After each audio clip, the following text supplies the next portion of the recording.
تطلق السهم مع النفس ديالها. غادي يهزو كلهم ريوسهم تابعين المصارف اقل رتبه مني انايا، كيقلبوا على الراس ديالك. الا لقيت الشياطين كتكون في كامل النشاط ديالها دابا. قلت له في زمجد سير تخبى وتخزن وراه وهاجموا باللور الا حاول هو يهاجمنا. برك هادشي اللي تسببنا لهم فيهم الخسائر. قالت لها النافجه باش غادي تطيح في واحد الحفره وسط ضحكات ديال استهزاء كثيره ونجاحات ونحب وبكاء جماعي لنفس الاسم في نفس الوقت. لكن حاسه ان يد ما خالب كبيره شدها وهزق اللحم ديالك على العظم ديالك في اي وقت. غادي الخوف باين عليه هو مرتبك. الجن والشياطين ما كيقدروش يوقفوا وهي كتقيسها وكتحسسها. غادي تسمع صوت موراها كيقول ما تفرحيش بزاف، هذا غير مجرد حلم، شويه غادي تفيقي منه. دارت نافجه من وراها باش غادي تلقى هذا اللي واقفه من وراها وهي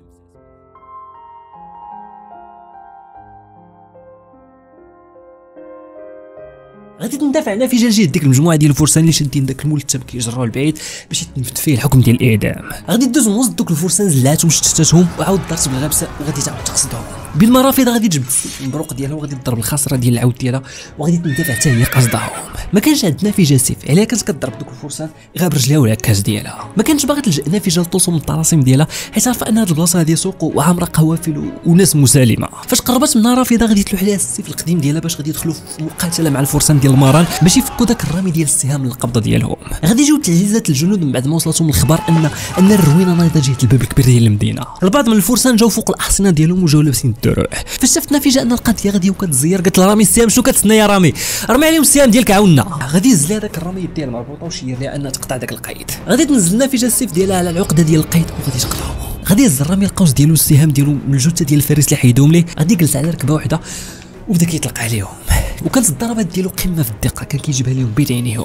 غادي تقول رافضه النافجه خاله عمري شفت من قبل شي رامي ديال السهام بهاد البراعه هذه. قالت لها نافجه وهي مازحه علاش لحتي لي السيف ديالك القديم وما لحتي ليش جديد باش نجربو. غادي تقضى السهام ديال الرامي بين ما المزيد ديال الجنود كتحضر للسوق. بدا داك الرامي كيحيد السهام من الجثث ديال القتله ديالو وكيعاود يرمي الجنود الاخرين. قالت نافجه في راسها بواحد الصوت اللي مسموع الحماس ديالو لقيتها الغريب هذا الرامي هذا. قالت لها رافضه وياك هادشي اللي كنتي كتمنى يا خاله هو وقع قدام عينيك. قالت لها نافجه ولكن ارض الحجاز خسرته اليوم حيت تكشف الامر ديالو، ما غاديش يعاود يقدر يرجع لها بعد اليوم ويكمل العمليات ديال المقاومه ديالو حيت الا رجع غادي يكشف صحابه في المقاومه. قالت لها رافضه واقيلا خلا هذا هو الوقت المناسب للهروب قبل ما توصلهم التعزيزات ونصدقوا في مشكل كبر. بركه هادشي اللي تسببنا لهم فيهم الخسائر. قالت لها نافجه وشنو على هذا الرمي هذا نخليو نسمحوا فيه. قالت لها رافضه ولكن ما نقدروش خلا نصدوا الجيش ديال المدينه كامل بنبله وجوج ديال السيوف والباب ورانا كما كتشوفي محلول على المصرع ديالو. هو على اي حال وكيف ما كان الحال غادي يلقى طريقه للهروب منهم. قالت نافجه لزمجد اللي كان باقي متشكل على الرجل ديالها اسمع داك الفارسي نقول لك فاش نفوتوا ابواب المدينه رجعوا نقل الرامي خارج اسوار المدينه. قال لها زمجد واخا لا امرك. غادي تحرك نافجه وبناتها خارج اسوار المدينه مخليين الرامي محاصرين الجنود ديال المهران. بعدت نافجه وبناتها من المدينه قدر المستطاع بين ما بقات العرجاء كتسنى برا وشويه بدات كتفقد الامل في خروج الرامي. قالت رافضه واقيلا رافضه ما لحقش زمجد يخرجوا في الوقت المناسب حتى شويه غادي يبان لهم زمجد تشكل حداهم هز الرامي بين يديه. قالت له نافجه فين تعطلتي الفارسي تعطلتي حتى قلت واقيلا فشلتي في المهمه ولا قتلوا الجنود ديال المهران ومال الرامي هزوا بين يديك بحال هكذا فاقد الوعي واش وقعت لي شي حاجه داخل المدينه ولا شنو. قال لها زمجد لا سيدتي غير فقدت الوعي باش ما يتخلعش. قالت له واخا مزيان وفوقاش غادي يفيق. قال لها زمجد وقت ما بغيتي يا سيدتي نقدر نفيقوا لك دابا ما عندي حتى مشكل. قالت له مزيان الفارسي صافي رجع لي الوعي ديالو دابا نيت. غادي يمسح زمجد على الوجه ديال الرامي اللي كان كله كدمات وجروح حيت فاش شدوا الجنود ديال المهران تكرفصوا عليه مزيان بالضرب. غادي يحل داك الرامي عينيه اللي كانوا بلون وشكل غريب. كانوا العينين ديالو رماديين بشكل فاتح اقرب للون ديال الفضه وكان المومو ديال عينيه كان صغير بزاف بحال العينين ديال القطوط. فاش فاق ناض بالزربه من بلاصتو فجع وباغي يهرب ولكن ما طولش بزاف باش يعرف ان هادو هما نفسهم نيت اللي فكوا من الجنود ديال المهران داخل اسوار المدينه. قالت له نافجه عليك الامان انت في مأمن دابا ما عندك مناش تخاف. رد عليهم داك الرامي بواحد الصوت انثوي حانيه راسها العرجاء شكرا بزاف ما عرفتش كيفاش نرد الجميل ديالكم هذا. قالت لها رافضه باستغراب طلعت بنت خاله راميه ماشي رامي. قالت لها نافجه لا انتم اللي لكم الشكر والتقدير على هادشي اللي كديروا فيه والمقاومه ديالكم للمهران والاتباع ديالو. قالت لها الراميه وهي كتشوف الرجل ديال العرجاء المقطوعه. المقاومه على خوتك العرجاء العظيمه اللي حمقت المهران ودوقات جميع انواع الويل. انت يا رمز المقاومه وروح العرب حسب الفخر والاعتزاز وانا كنهضر معاك. قلت لها نافجه ماشي كل وحده مقطوع عليها رجل هي العرجاء اللي كتهضر عليها. قلت لها الرميه وماشي كل عرجاء كتخاطر بحياتها باش تفك اثر خارج على القانون. فرحت العرجاء بزاف وهي كتشوف وحده مثال بزاف من نتائج مقاومتها المهران. سولتها نافجه شنو سميتك راميه؟ قالت لها سميتي قوميت وانا في الخدمه ديالك عقائدنا العظيمه. قالت لها نافجه انا ما باغا منك والو دابا اللي باغا منك هو تكملي في المقاومه حتى نحرروا الارض ديالنا من المعتدي. قالت لها قوميت ولكن راه ما غاديش نقدر نرجع للمدينه والا غادي نعرض نفسي وباقي المقاومين معايا للخطر. زعما ما كرهتش خاله لو كان قطعتها رافضه بغات تنضمي لينا ولا شنو؟ قالت لها كوميت نضم لكم، ولكن الا بغات القائده العظيمه من طبيعه الحال. قالت لها انا في جو الفرحه مرسومه على الوجه ديالها، واش تقدري تزيدي القافله ديالنا هذه؟ جبدات كوميت القوس والسهام ديالها، كل المهارات ديالي في الرمايه غادي تكون في ذلك القائده العظيمه ديالنا. قالت لها رافضه مستهزئه بها وكتعرفي تخدمي هذا القوس هذا مزيان. قالت لها كوميت اللي شفتو هاد العين هذه مستحيل يخطا النصل ديال سامي. واش ما شفتيش على عينيك شنو درت الجنود ديال المران داخل المدينه؟ قالت لها انا في جو عادي، بزاف ديال الناس كيعرفوا الرمايه، حتى انا كنتقن الرمايه. قالت لها كوميت بكل ثقه في النفس، ولكن انا مختلفه، ديري لي اختبار وجربيني. هزات رافضه عينيها السما باش غادي تشوف واحد الغراب باص الجناح ديالو فوقهم. شيرات لها رافضه داك الغراب، شفتي داك الغراب اللي كيحلق فوقنا؟ الا جبتيها فيه غادي نسمحوا لك تنضمي لينا. شنو بان لك في هذا الشيء خاله؟ هزات كوميت عينيها فيه وغادي تجبد سهم وغادي تجبدو لجيتو، فين بغيتيها تجي فيه، في الكرش ديالو ولا في الديل ديالو. قالت لي انا في جله بغيتها في عينو. شفت كوميت في العرجه وعاود شافت لجهه الغراب باش غادي يطلق السهم مع النفس ديالها. غادي يهزو كلهم ريوسهم تابعين المسار ديال داك السهم اللي ضرب داك الغراب بكل دقه متناهيه. بدا داك الغراب بالنزول جهه القاع حتى غادي يطيح بعيد عليهم. مشات كوميت كتجري باش تجيبو، ولكن نافجه منعتها. قالت لها بقاي بلاصتك. شيرات لزمجد سير جيبو نتايا الفارسي. وفي لمح البصر غادي تحط داك الغراب بين يديها. تصدمات كوميت من السرعه ديال زمجد. قالت لها خاله هذا من الجن ياك؟ قالت لها عوره اختي هذا راه جن ازرق. غادي تفحص نافجه داك الغراب باش غادي تلقى السهم جا في عينه واخترق حتى عينه الاخرى. قالت لها نافجه بصح ما كذبتيش عليا، المهارات ديالك عاليه ابنه الحجاز. قالت لها كوميت ماشي غير هادشي، قادر نقيس اهداف اكثر صعوبه من هادشي سيداتي. قالت لها نافجه ما تعاوديش تعيطي لي سيداتي، سيري ركبي ورا العوراء. قالت لها كوميت وهي فرحانه بصح خاله، يعني صافي وافقتي ننضم للقافله ديالكم ياك؟ شيرات لها عوراء اجي اختي تركبي فوق هاد الحصان هذا وصغير، لقي صعوبه انني نقودو. جرات كوميت فرحانه وما قادها فرحه، طلعت فوق الحصان ديال العوراء وغادي يتبعونا في جام اللور. ما بعدوش بزاف حتى غادي يلمحوا على عينيهم الخيال ديال واحد الراجل واقف في الصحراء مفتوحه على مد البصر. قالت لنا فيجا بصوت مسموع صافي هادشي اللي خصنا عاوتاني متنوير اخر. قال لها زمجات سيداتي الطاقه ديالو هائله بزاف، حس بها بلاش متنوير. قالت لها رافضه خاله واش نبدلوا المسار ديال القافله ديالنا ولا شنو؟ قالت لها انا في جاله فائده من الهرب، غادي يتبعنا استعدوا للمواجهه. قلت لها كوميت هذا غير مجرد رجل، انا قادر نقتلو من هنا بالسهم ديالي، غاعطيني الاذن القائده. قالت لها انا في جاله خليوه حتى يبادر هو بالهجوم. مع تقدمهم لجهه داك الخيال بداو كيبانوا لهم المعالم ديال داك الرجل الواقف. كان لابس واحد العبايه نص ديال ازرق والنص الاخر ديالها احمر. نقزت عوراء فرحانه فاش شفتو. هذا هو اللي قلت لك اخاله، هذا هو اللي قلت لك، هذا هو اللي شرى لي كره الحنطه، هذا هو الصديق ديالي. قالت لنا في جال زمجد سير تخبوا وتخزنوا وراه وهاجموا باللور الا حاول هو يهاجمنا. قالت لها رافضه خالو واش بصح ناويه تواجهيه ولا شنو؟ قالت لي انا في شو عندك اي خيار اخرى هجدانيه؟ فاش قربوا منه بزاف غادي تهبط عوراء من العود ديالهم مشات كتجري لعندو. عيطات عليها رافضه شنو كديري هاد الحمقى هادي لاش غادي لجيتو؟ ولكن ما تسوقت ليهاش عوراء، كملت الطريق تجري لعندو حتى وصلت لعندو عند نقاشو، وحتى هو غادي يبادلها العناق، حط يدي على الظهر ديالها هو مبتسم. قالت له عوراء راه غوتت عليا الخاله حيت خديت منك الثمن ديال كره الحنطه. غادي يهز المتنور راسو غادي تجي عينيه في عينين ديال نافجه اللي كنت كتشوف فيه بقلق. قالت له نافجه الحرب ديالك معايا شنو باغي بديك البنت الصغيره؟ قال لها المتنور بكل استهزاء حرب شنو حرب كتهضري عليها؟ باقي الحال بزاف على التدخل ديالي انايا، باقيين مقاتلين بزاف اقل رتبه مني انايا كيقلبوا على الراس ديالك، الا قدرتي تخلصي منهم كلهم ساعتها غادي نتدخل انايا، وغادي يكون نزال قصير نطير فيه الراس ديالك بالزربه، ما غاديش نعذبك كنوعدك. غادي تجبدكم يتساموا وغادي تجبدوا لجيتو، عطيني غير الاشاره يا خاله غادي نطيحو مقتول دابا. قلت لها انا فين هبطي السهم ديالك؟ ردت عليها كوميت ولكن يا خاله ردت عليها ما كلمه ولكن هبطي السهم ديالك قلت لك. قال لها المتنور قرار حكيم منك هذا عرجاء، نتمنى ان شاء الله نقدروا نتلاقاك مره اخرى عرجاء، وهادشي الا بقيتي حيه بعدا. غادي يختفي المتنور من بعد هاد الجمله هادي بين ما غادي تزف الرافضه. تفكينا كنت كنحسب بلا غادي نموتوا هاد المره هادي. قالت لي انا فين تفكينا مؤقتا ولكن باقي في اثرنا الكثير والكثير. غادي تشكل زمجه جيت نافجه وقال لها مالهم شبه السرعه هذه. قالت له نافجه قال لينا بلا الموعد ديال التدخل ديالو باقي ما وصل، من الجيد انه ما حش بك وراه. قال لها زمجه ما تصوريش شنو وقع سيداتي، راه الحركه ديالي مجرد ما تخزنت وراه، هذا المتنور هذا عنده قدرات مرعبه سيداتي. قالت له نافجه مالك زمجه مالك وليتي داير بحال هكايا باينين عليك العلامات ديال العيا. قال لها زمجه لا سيداتي غير المهمات ديال نقل الانفس كتستنزف من الطاقه ديالي بزاف. قالت له نافجه لهاد الدرجه هذه كاع، اذا من هنا لقدام غادي نضطروا نتمشاو عادي وما نلجؤوش للنقل ديالك الا في الحالات الحرجه. قال لها زمجد واخا هكاك سيداتي انا القدرات ديالي مسخرين لك وقت ما بغيتي. قالت له نافجه باستهزاء شنو القدرات كتهضر عليها؟ بهاد القدرات هادو ديالنا دابا اي متنور جاي في طريقنا غادي يسحقنا لابد نلقى شق وطيح في اقرب وقت ممكن. قلت لها كوميت شق وطيح انا عارفهم وعارفه اللي غادي يدلنا على الطريق ديالهم. درت عندنا نافجه كتضحكي عليا ياك؟ كيفاش انت عارفه الطريق ديالهم والجن والصحراء ما عارفينش الطريق ديالهم؟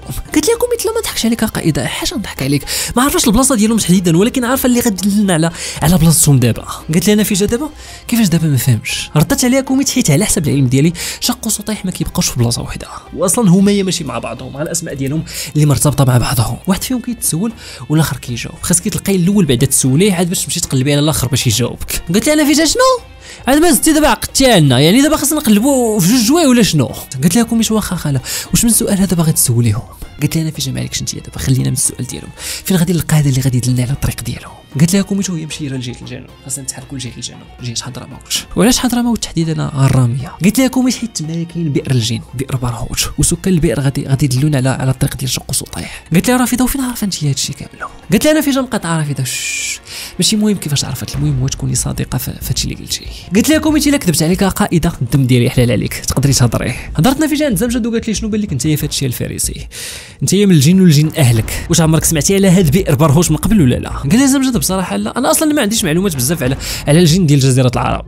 قالت لهم في اذا الوجهه ديالنا ما وقعتش الشمال غادي تحول للجنوب لجهه حضرموت وتحديدا بئر برهوت. غادي تضطر القافله الصغيره ديال نافجه انهم يجدوا الطريق ديالهم سيرا على الدواب دول الاستعانه بقدرات الجن الازرق في اختصار المسافات، حيت كانت نافجه ما بغاش تضعف من القدرات ديالو، فضلت تخليه في كامل القوه ديالو في حاله لا احتاجته القتال المتنوع. من بعد المسيره ديال 4 ايام غادي تطيح عليهم الظلمه، ولكن لا رجاء واخا هكذا كملت الطريق ديالها وما وقفوش باش يخيموا، شقوا طريقهم في الرمال ديال الصحراء تحت الضوء ديال القمر والنجوم ديال السماء. فاش انتصف عليهم الليل وبين العيال القافله الصغيره قالت لهم نافجه صافي بركه الطريق اللي ضربنا اليوم، غادي نصبوا الخيام ديالنا هنايا. نصبات كوميت رافضه دوك 2 خيام اللي شرات نافجه من السوق ديال الحجاز، وغادي يشعلوا نار قدام دوك 2 خيام. قالت نافجه قول لي داك الفارسي واش من القدرات ديالك سيد الطرائد ولا لا؟ قال لها زمجد كنقدر نحدد البلايص ديالهم كلهم سيداتي ولكن ما كنقدرش نشدهم كلهم. قالت له رافضه وبحالاش كتقدر تشد؟ قال لهم زمجد القنين واي حاجه على الشكل ديال القنين ما كنقدرش نشدها، واخا وشنو يمكن لك تشد؟ قال لهم يمكن لي نشد الفاعي، يمكن لي نشد الزواحف. قلت له نافجه وهي معيفه ناكلوا الفاعي صافي داكشي اللي بقى لنا النيش. قال لها زمجد تسمحي لي سيداتي ولكن هادشي راه ماشي بخاطري، هادشي راه خارج على الاستطاعه ديالي. قالت له كوميت واخا اجي انت حدد لي البلايص ديال القن وخلي الصيد عليا انايا. غادي يشوف زمجد في العرجاء كيتسنى الموافقه منه، عطاتو الموافقه وغادي يمشي هو وكوميت. من بعد مده رجعت كوميت هزه معها 5 ديال القنين مربوطين وعلى الجسد ديالهم اثار ضرب بالسهام. قالت لها نافجه الصيد كان موفق. قالت لها كوميت الجني ديال كذا هو اللي كيرجع لي الفضل، هو اللي وراني بلايصهم. سولت نافجه زمجد قول لي زمجد واش كياكل الجن القن؟ قال لها زمجد لا سيداتي ولكن لا تكرمتوا عليه خليو لي غير العظام ديالهم. غادي تسلخ كوميت دوك القنين وغادي يطيبوا اللحم ديالهم وغادي ياكلوه. فاش سلاو الماكله غادي تسول كوميت نافجه واش ما ناويش تعاودي ليها شنو قصتك القائده؟ ها الجني الازرق هذاك المتنور ذاك قبيله شق وسطيح شنو قصه هادشي يا خاله؟ غادي تعاود نافجه كلشي لكوميت من بدايه الصراع ديالها مع المراه حتى تلاقاتها داخل اسوار الحجاز. غادي تعطي كوميت العهد النافجه انها غادي توقف جنبها وغادي تكون معها حتى لاخر رمق، ينتصروا بجوج يتدفن في قبر واحد. الغد لي فاش فاقوا كملوا الطريق ديالهم غادي تسمع كوميت النعيق ديال واحد الغرف فوقهم. سالت كوميت مستغربه كيفاش يمكن هادشي يوقع؟ من امتى الغربان كتوصل لهاد المناطق المقطوعه في الصحراء؟ من بعد 4 ايام ديال المشي بالنهار والبياته بالليل غادي تشد كوميت رافضه واحد الحاله بحال شكل ديال الهيستيريا ولا التهشير. ما عرفتش نافجه شنو هادشي اللي وقع لبناتها اللي ولاو داخلين خارجين في الهضره وكيشوفوا حتى حاجات ما كتشوفوهمش نافجه بحال كيهلوسوا. على غادي تلجا لزمجد باش تستشروا في هادشي. قلت له ما باغيش نستهلك من القدرات ديالك جيني ولكن راني واقع في واحد المشكل ما نقدرش نتعامل معاه وحدي على بعد مسافه قريبه من هنايا. راني خليت البنات بجوجهم كيهلوسوا وما عرفتش شنو السبب. سير شوف مالهم وتحقق ليا بالامر وجيبوا معاك فاش تكون جاي. غادي يختفي زمجد وما تعطلش بزاف باش غادي يرجع جر معاه كوميت رافضه وهو رابط يديهم بعروق ديال النخيل. قال لها فاش ترجع بصحه سيدتي لقيتهم في حاله جنونيه وهستيريا. قالت له نافجه وهي كتشوف فيهم كيتمرغوا في الرمله وكيهديو بشي كلمات غير مفهومه. واش عرفتي مالهم فارسي؟ ما الحال ديالهم تبدل بحال هكذايا. قال لها زمجد واقيلا سيداتي كاين واحد النوع ديال السدر الاحمر هو اللي كيدير في الانسان بحال هكذايا. واقيلا انايا شاك دازو مع هذا السدره ديال داك النبق وكلاوه. قالت له نافجه متيقن من هادشي زمجد؟ قال لها لي متيقن منه انهم الا كلاو منا هادشي اللي واقع فيهم دابا غير البدايه. قالت له نافجه بقلق والنهايه شنو؟ قال لها النهايه هي الموت الا ما شربوش الترياق شربه من عين خاصه. قالت له نافجه اذا شنو كتسنى جيني سير جيب لهم الترياق هذا. قال لها زمجد ما نقدرش سيداتي هادشي راه فوق الاستطاعه ديالي. قالت له نافجه كيفاش ما تقدرش هذا امر واش كتعطي الاوامر ديالي سير جيب لي الترياق. قال لها زمجد حاولي تفهميني يا سيداتي راه انا ماشي رافض راه هادشي فوق الاستطاعه ديالي. العين ديال الترياق اللي خاصني نجيب من هذا الماء هذا كاينه في عمق كاف ما نقدرش ندخليه. الا دخلتو سيداتي راه غادي نتمزق اول ما نحط رجلي فيه. قالت له نافجه واخا جيني وفين جا هذا الكاف هذا؟ قال لها سيداتي اقصى الجنوب منطقه خروريه كاف الشياطين العاشقه. قالت له واخا تقدر تنقلنا كاملين لتمايا؟ قال لها زمجد لا سيداتي ما نقدرش مع وجود الدواب. قالت له نافجه اذا غادي تنقلني انا والبنات بجوج وغادي ترجع لهنايا تقابل العوراء والبهايم حتى نرجعوا. قال لها بصراحه سيدتي ما ننصحكش تاخذيهم لتمايا، البقاء اليوم هنايا امن لهم. ديك المنطقه خطر على بني الانس وحتى الجن والشياطين، وعاد زيدي في وقت متاخر من الليل بحال هذا الوقت هذا، حيت الشياطين كتكون في كامل النشاط ديالها. قالت له نفيسه واخا اذا ما عندي حتى شي حل نقلني لتمايا وغادي ترجع تحضيهم على ما نرجع بالترياق. قال لها زمجد كيفاش غادي ديري انت تدخلي سيدتي الكاف العشاق وكيفاش غادي ديري ترجعي؟ انا اصلا الا خديتك لتمايا راه ما غاديش تبقى عندي قدره باش نعاود نرجعك في نفس النهار، خاصني نتسنى حتى الغد ليه. قلت له نفيسه ما يهمنيش غا خذني برك ما تضيع لي ديال الوقت، والغد لي الصباح وجي خذني رجعني. راه كل دقيقه كتضيعها زمجد راه كتضيعها من العمر ديال بناتي. في طرفه عين غادي تلقى العرجاء راسها في منطقه خروريه. كان الوقت فايت المنتصف ديال الليل والرؤيه كانت شبه معدومه، ولكن المعالم ديال التضاريس ديال ديك المنطقه كانت واضحه للعين. دارت نفيسه عند زمجد وقالت له شنو المعمول دابا؟ فين هو كاف الشياطين العشيقه؟ منين غادي ندخل ليه؟ غادي يشير لها زمجد لواحد الفوت تحت الارض، هما عايشين تحت الارض. غادي تلقاي تحت الارض سلسله من الانفاق المتشعبه والعميقه، وهاد المنطقه اللي حطيتك فيها هي احد ابواب كاف العشاق. قالت له نفيسه واخا وهاد البير هادي اللي غادي نجيب منها الترياق، اش من بلاصه كاينه في هاد الكهف هذا؟ بالنسبه للبلاصه ديال البير راه مجهوله ليا سيدتي، ولكن نعطيك واحد النصيحه سيدتي، ما تدخليش دابا، خليها حتى تطلع الشمس عاد تدخلي، حيت الشياطين كتكون في كامل النشاط ديالها دابا. قلت له نفيسه لا مستحيل نقدر نتسنى حتى الغد ليه ونخاطر بالارواح ديالهم، راني قلت لك كل دقيقه كتضيع من الاعمار ديالهم. قال لها زمجد ولكن شنو غادي تستافدي سيدتي الا دخلتي وتزهقات روحك لداخل؟ تحت هذا الكهف هذا ما كاين غير الموت الكل داخل على الشياطين العشيقه. لا والو زمجد ما نقدرش نسامح راسي الا مشات حتى وقعت فيهم شي حاجه هما في الذمه ديالي. ما تعطلش زمجد، سير رجع حضيهم ورد لهم البال، والغد لي ما تنساش ترجع باش تاخذني ترجعني. قال لها زمجد مثلا سيدتي رجعت الصباح وما لقيتكش شنو غادي ندير؟ قالت له نفيسه غادي تسنى حتى منتصف النهار، الا ما خرجتش ديك الساعه عرف انني مثلتعت، ما غاديش يجاوبها زمجد وغادي يختفي من بلاصتو. قصدات نفيسه داك المدخل اللي نعت لها زمجد، وقبل حتى ما توصل لديك الفتحه المظلمه بدات كتسمع بحال الشكل ديالها مسات المجموعه كبيره من الانفس، كانوا كيوسوا لها بكلمات اللي ما مفهوماش، ولكن على اي حال جالت نفيسه وكملت المسير ديالها. الظلام في المدخل ديال داك الكهف كان بحال السواد، وبالرغم من داكشي تعمدات نفيسه انها ما تشعل حتى شي مصدر ديال الاضاءه، اكتفات بتحسس الجدران ديال الكهف ودخلات، حيت عارفه نفيسه واحد الحاجه، عارفه ان الشياطين ما كيعجبهمش الضوء وما باغاش تزيد تسخطهم عليها. بدات التضاريس ديال داك الكهف المتشعبه والعميقه كتعقد كل ما نفيسه كتعمق فيه. الحاجه الغريبه انه حتى شيطان ما قربها ولا عثر الطريق ديالها. تما زاد تاكدات ان الطريقه ديالها خدامه، الطريقه ديال ما تشعلش الضوء تمشي معتمده على التحسس ديال الجدران. من بعد مده ديال المسير وتحسس الجدران غادي تزلق الرجل ديال نافذه باش غادي تطيح في واحد الحفره، وسط ضحكات ديال استهزاء كثيره ومتعاليه. وسط الضحكات سمعت نافذه كلمات اللي مفهومه من كسر من اللسان، بحال عرجاء حمقها، العظام خذوها قدموها قربان لشهيده العاشق الكبير، تلمود. وبدا كيتعاود هذا الاسم ديال تلمود على لسان كثر من شيطان في نفس الوقت. كان الصوت ديال تلمود كيزيد وكيتعالى بواحد الطريقه اللي مزعجه، خلات نافذه تسد الودنين ديالها. غادي تحول بعد هادشي لصراخات ونحيب وبكاء جماعي لنفس الاسم في نفس الوقت. بدات نافذه كتحس بالخوف من هاد الاصوات هذه الكثيره والمتداخله فيما بيناتها، على بدات كتزحف في ديك الظلمه باش تحرك من تمايا بلا العكاز ديالها اللي ما عرفتش فين مشى ليها. من بعد ما زحفات تقريبا المسيره ديال شي 15 خطوه بحال هكاك، حست بشي حاجه هزاتها بقوه، بقى طاير بهذاك الشيء الفوق. ما كانش العرجاء شايفه شي حاجه، ولكن حاسه ان يد ما خالب كبيره شدها وهزها من كتافها. الريحه ديال داك الشيطان اللي كان هز الريحه ديالو كانت خايبه بزاف، وكان الصوت ديالو كيفيه بحال الشكل ديال الفعه كبيره. ما تسناتش نافذه اكثر من هذا الشيء باش غادي تقرا طرسم ضربات به هذاك اللي هزها، حرقته بنار شدات فيه. غادي تلقى داك الشيطان وبدا كيغوت باصوات كتدل على التالم ديالو من داك الطرسم اللي قرات عليه. فاش طاحت العرجاء غادي تحس انها طاحت على مجموعه ديال الاغصان ولا العصي ولا شي حاجه بحال هكذايا، وبسبب الارهاق والعيا وديك الطيحه اللي طاحت بدات عينيها كتسد بشويه وغادي تدخل في حاله اغماء بسيطه.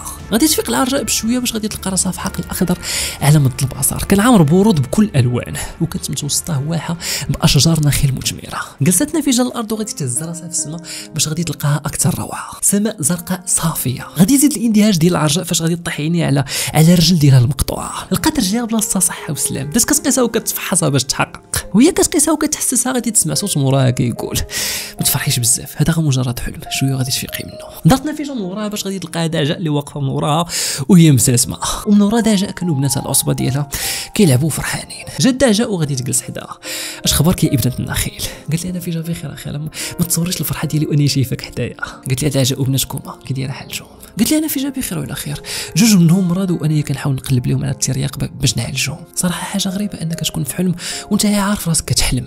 ردت عليها دعجاء الحاجه اللي غرب من هذا الشيء هي تكون في واقع وانت ما عايشوش. هذه ما غاديش تكون المره الاولى ولا الاخرى اللي غادي تعرضوا فيها بناتك للخطر. قلت لي انا في جا انا عارفه هذا الشيء خاله، ولكن شنو غادي ندير؟ قلت لها دعجاء كتفكريني بزاف في راسي يا ابنه ابلش، كاينين بزاف ديال الصفات كتجمعني انا وياك. قلت لي انا في جا هذا فخر واعتزاز ليا خاله. سولتها دعجاء قولي لي يا ابنه النخيل كتبغي بناتك؟ قلت لها انا في جا بزاف اكثر ما تصوري. لو كان ولدت ولادي من كرشي ما كنتش غادي نحبهم كما كنحب بناتي هادو. قالت لها داجا اذا ما ديريش نفس الخطا اللي درت. انايا من جوج ديال المرات في حياتي السابقه، مره فاش كنت معاك والمره الثانيه فاش عرفت ان بناتي تقتلوا كلهم.